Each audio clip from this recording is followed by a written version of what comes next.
आता आपण गणपतीच्या 21 पत्रींबद्दल बोलणार आहोत। या इथे सगळ्या पत्री ठेवलेल्या आहेत। एकूण 21 पत्री असतात हे तर तुम्हाला माहितीच आहे, पण इथे मात्र त्यातल्या 20च आहेत। याचं कारण असं की त्याच्यामधला देवदार हा आपल्याकडे मिळतच नाही आणि होत पण नाही, म्हणजे आणला तरी आपल्याकडे होत नाही तो, कारण तो हिमालयामधला आहे। आपल्या या हवामानामध्ये तो होत नाही। आता इथे तुम्हाला दिसतंय अगस्त, म्हणजे हादगा म्हणतात त्याला अनेक जण, रुई, माका, पिंपळ, धोत्रा, डाळिंब वगैरे वगैरे अशा 21 पत्री आहेत। आता याच्यामध्ये एक वेल आहे, त्या वेलीचं नाव आहे माधवी लता।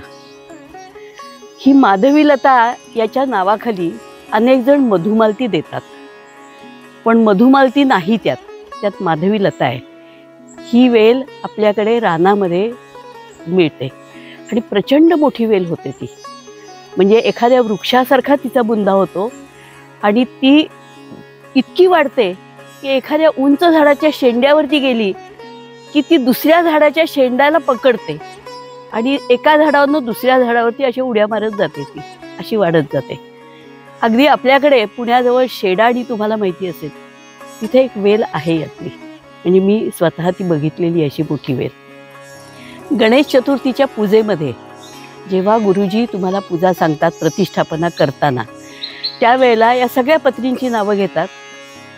त्या बघा इथे आता काय काय आहेत त्या। जाई, दुर्वा तर तुम्हाला माहिती आहे गणपतीला किती प्रिय आहे, तुळस, विष्णुक्रांत, माका, रुई, अगस्त, पिंपळ, धोत्रा, डाळिंब, बेल आणि आणखीन काही, अशा एकूण मिळून 21 पत्री आपण गणपतीला पूजा करताना वाहतो। या सगळ्या जर पत्रींचा विचार केला तर ह्या प्रत्येक झाडाला मेडिसिनल व्हॅल्यू आहे, त्याला काहीतरी औषधी गुणधर्म आहेतच आहेत। आता यातला एक सांगायचं म्हणजे दुर्वा किंवा माका, अनेक केश तेलांमध्ये माक्याचा उपयोग केला जातो।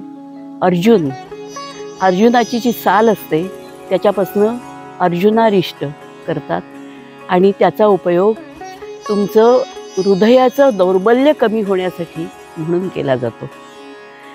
याशिवाय आणखीन बेल हाही एक औषधीच वृक्ष आहे।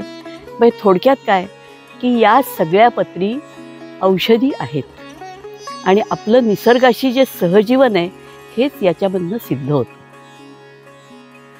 आमच्या कॉप्स नर्सरीमध्ये सुमारे 1000 प्रकारच्या वृक्षवल्लींची सुदृढ रोपे अवेलेबल आहेत। यामध्ये फुलझाडं, शोभेची झाडं, फळझाडं, मसाल्याची रोपं, पान वनस्पती, देशी वृक्ष आणि औषधी वनस्पती यांचा समावेश आहे। आमचा पत्ता डॉक्टर कोपरकर, कॉप्स नर्सरी, गावाचं नाव गव्हे, दापोलीपासून फक्त 4 किलोमीटरवर, जिल्हा रत्नागिरी।